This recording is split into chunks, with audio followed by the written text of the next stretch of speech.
Hello guys, welcome to my channel.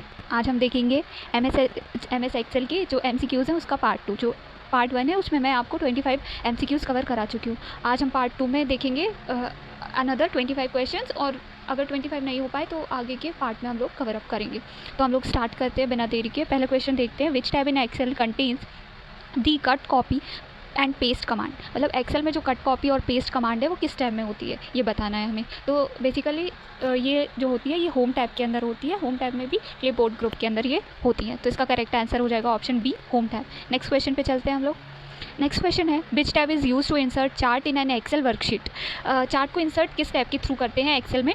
Excel में ही नहीं, MS word में भी हम लोग इंसर्ट टैब के थ्रू चार्ट को इंसर्ट करते हैं। ठीक है, तो इसका करेक्ट आंसर हो जाएगा option B, insert tab. Next question पे चलते हैं। नेक्स्ट क्वेश्चन है, which menu in Excel allows you to change the page orientation and margin. जो पेज का ओरिएंटेशन है, मतलब जो पोर्ट्रेट से लैंडस्केप, और मार्जिन है, मतलब आप लोगों ने देखा होगा कॉपीज़ में भी मार्जिन सेट होता है। तो वही हमें सेट करने के लिए किस टैब में जाना पड़ेगा? तो यहाँ पे है, हमें पेज लेआउट टैब पे जाना पड़ेगा। पेज लेआउट टैब पे पेज सेटअप ग्रुप है। पेज सेटअप ग्रुप में आपको सामने मार्जिन का ऑप्शन मिलेगा और उसके बाद ओरिएंटेशन का ऑप्शन मिलेगा, और उससे आप यहाँ पे चेंज कर सकते हैं। इसका करेक्ट आंसर हो जाएगा ऑप्शन सी। नेक्स्ट क्वेश्चन पे चलते हैं। नेक्स्ट क्वेश्चन है, in which tab will you find spell check option in Excel. Excel की बात कर रहा है, बट यहाँ पे जो टैब हम यूज़ करते हैं वो MS वर्ड में भी सेम टैब है। तो इसका जो करेक्ट आंसर हो जाएगा वो रिव्यू टैब। रिव्यू टैब में हम जाके स्पेल चेक ऑप्शन का यूज़ करके हम जो भी गलत स्पेलिंग हमारे द्वारा लिखी गई है उसे हम करेक्ट कर सकते हैं। और इसकी एक शॉर्टकट की भी होती है। शॉर्टकट की होती है F7। F7 का यूज़ करके भी स्पेल चेक वाला डायलॉग बॉक्स ओपन हो जाएगा। नेक्स्ट क्वेश्चन पे चलते हैं। नेक्स्ट क्वेश्चन है, which tab provides option to freeze panes and zoom the sheet view. Zoom the sheet view से आपको थोड़ा हिंट मिल रहा होगा कि हमें व्यू टैब पे जाना है, क्योंकि वहाँ पे जूम इन, जूम आउट, ये सारे ऑप्शंस वहीं पे होते हैं। तो इसका करेक्ट आंसर हो जाएगा ऑप्शन बी, व्यू टैब। और अब नेक्स्ट क्वेश्चन देखते हैं हम लोग, which operator is use for addition in Excel formulas. Addition के लिए हम कौन सा ऑपरेटर यूज़ करते हैं? तो सबको पता है प्लस का। बाकी मैं आपको फार्मूला बता देती हूँ। यहाँ पे फार्मूला जो लगाते हैं वो है इज इक्वल्स टू, लगाना मैंडेटरी है। उसके बाद लिखेंगे सम, एंड उसके बाद यहाँ पे पैरेंथेसिस ओपन करेंगे। आप सेलेक्ट करेंगे सेल को, और फिर सेलेक्ट करेंगे दूसरे सेल को जिस सेल को आप उससे ऐड करना चाहते हैं। देन हिट करेंगे एंटर की, आपकी कीबोर्ड की। देन आपका रिजल्ट या आउटपुट आपको मिल जाएगा। ठीक है, नेक्स्ट क्वेश्चन पे चलते हैं। नेक्स्ट क्वेश्चन है, which operator is use for multiplication in MS Excel.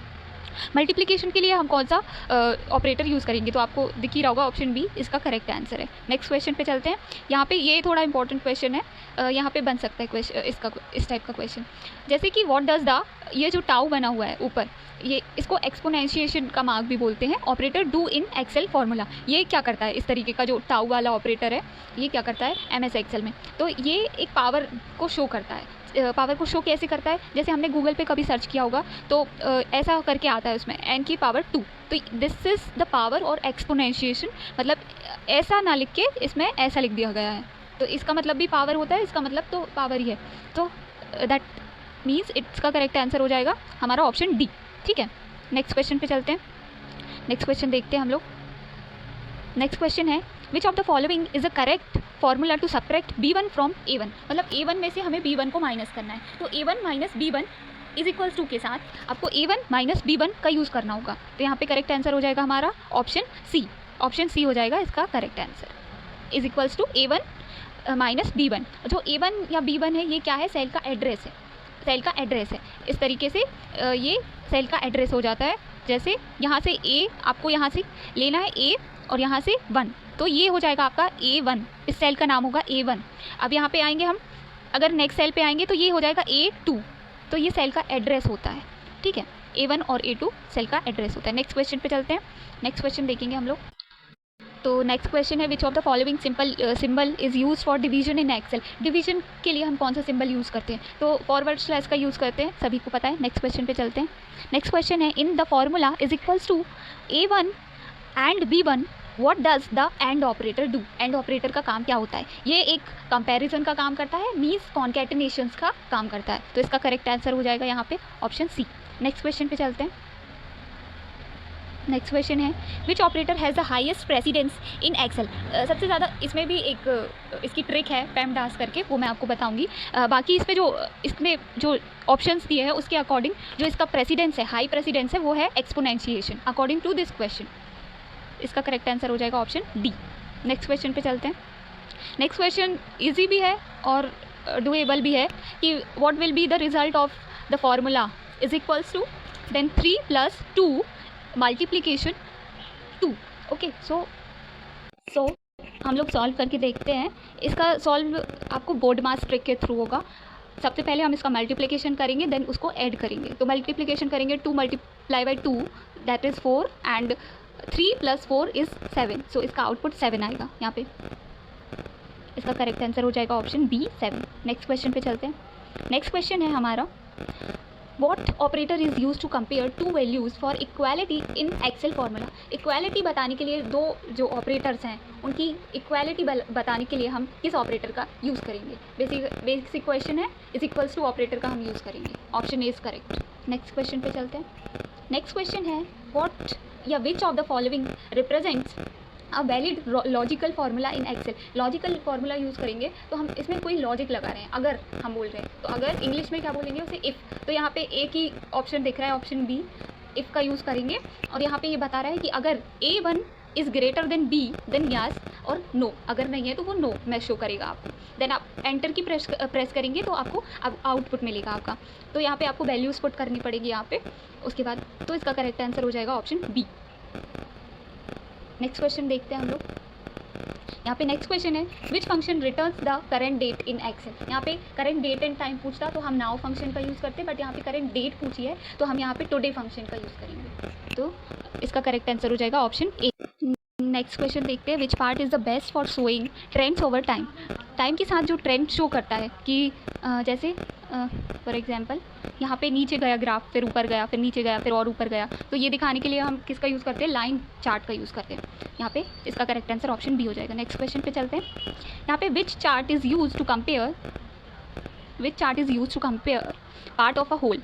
यहाँ पे कंपेयर करना है होल पार्ट से, पूरे होल पार्ट से, मतलब 100% है तो उसमें से आपको डिवाइड करना है। तो that is a comparison between a whole part. जैसे 70% इसको दे दिया, 15% इसको दे दिया, 15% इसको दे दिया, तो वो हम किसके थ्रू करते हैं? वो हम करते हैं पाई चार्ट के थ्रू। पाई चार्ट में बताते हैं कि जैसे ये 70% है, ये 70% है, ये यहाँ पे मान लीजिए 30 तो नहीं, 25% है, ये 5% है। इस तरीके से इसको बोलते हैं पाई चार्ट। नेक्स्ट क्वेश्चन पे चलते हैं। नेक्स्ट क्वेश्चन है, which of the following is not a type of chart in Excel. इसमें से कौन सा चार्ट का टाइप नहीं है? देखिए, एरिया है, लाइन है, पाई चार्ट है, यहाँ पे लास्ट वाला जो है ग्राफ टेबल, ये कोई चार्ट नहीं है। तो इसका करेक्ट आंसर हो जाएगा यहाँ पे ऑप्शन डी। नेक्स्ट पे चलते हैं, what is the purpose of legend in a chart. Legend का पर्पस क्या होता है चार्ट में? तो यहाँ पे इसका करेक्ट आंसर हो जाएगा option C, to identify the series of data. Identify करना, जो डाटा की सीरीज़ है उसको आइडेंटिफाई करना काम होता है लीजेंड्स का, लीजेंड्स ऑप्शन का। नेक्स्ट क्वेश्चन पे चलते हैं। In Excel where can you find insert chart option. ये पूछ रहा है कि किस, जैसे अभी हमने प्रीवियसली किया इस क्वेश्चन को, कि किस टैब में आपको इंसर्ट चार्ट ऑप्शन मिलेगा। तो इंसर्ट टैब में मिलेगा। सेम क्वेश्चन है, लैंग्वेज थोड़ी डिफरेंट है। नेक्स्ट क्वेश्चन पे चलते हैं। What does the x axis usually represent in a column chart. X axis क्या बताती है? तो एक होती है हमारी एक्स एक्सिस और एक होती है हमारी वाई एक्सिस। तो ये हमारी क्या बताती है? आपकी कैटेगरीज बताती है कि आपको क्या पुटअप करना है। यहाँ पे नंबर्स पुटअप करने हैं, नंबर ऑफ स्टूडेंट्स, या आपको संडे मंडे लिखने हैं, और नीचे आपको वो होती है एक और एक्सिस, वो आपको यहाँ पे क्या कैटेगरीज को बताती है। तो इसका करेक्ट आंसर हो जाएगा हमारा ऑप्शन बी। इस टाइप के क्वेश्चन आप लोग नोट कर लीजिएगा किसी भी कॉपी में, क्योंकि थोड़ी इसकी लैंग्वेज जो है ना उसके कारण ये पूछे जा सकते हैं, और भारत स्किल से उठाए हुए हैं, तो आप लोग थोड़ा फोकस करिए। Which chart type can display both a column and a line chart together. मतलब यहाँ पे किस टाइप का चार्ट ऐसा है जो डिस्प्ले करता है कॉलम्स को और लाइन चार्ट को। किसी का सिंथेसिस है, मतलब किसका सिंथेसिस? कॉलम चार्ट का और लाइन चार्ट का। तो वो क्या है? तो कॉम्बो चार्ट है। ओके, नेक्स्ट क्वेश्चन पे चलते हैं। What will happen if you delete the data used in a chart? क्या होगा अगर आप डिलीट कर देंगे उस डेटा को जो आप यूज़ कर रहे हैं चार्ट में, तब क्या होगा? तो यहाँ पे इसका करेक्ट आंसर हो जाएगा option C, chart show error और डिसअपियर। क्योंकि चार्ट ही नहीं दिखेगा अगर आप उसमें पहले डेटा फिल करना नेसेसरी है, उसके बाद आपका चार्ट शो होगा, इसलिए ऐसा होगा। 9th क्वेश्चन है, which chart type is ideal to show relationships और को relationship correlation between two variables, मतलब यहाँ पे रिलेशनशिप बताना है और कोरिलेशन बताना है टू वेरिएबल्स का।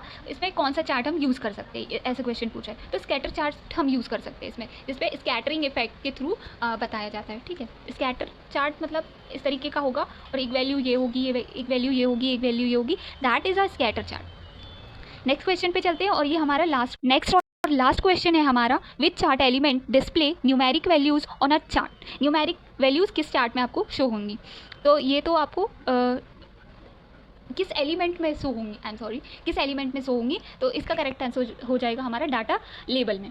ओके, सो ये आपके जो भी जितने भी क्वेश्चन कराए मैंने ये थे, और अगले पार्ट में मैं आपको और कवर करा दूँगी MS एक्सेल के MCQs। और मुझे कमेंट भी आए थे, ठीक है, और टेलीग्राम पे भी मुझे मैसेज आया था, तो मैं आपको MS वर्ड की शॉर्टकट कीज़ भी आपको करा दूँगी 2-3 दिन के अंदर। पहले हम लोग ये MS एक्सेल के जो MCQs हैं वो कवर अप करेंगे, देन उसके बाद मैं आपको शॉर्टकट कीज़ भी कवर करा दूँगी।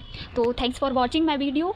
अगर आपको वीडियो अच्छी लगती है तो आप लाइक कीजिए, मेरे चैनल को शेयर कीजिए और सब्सक्राइब कर लीजिए मेरे चैनल को। Thank you very much.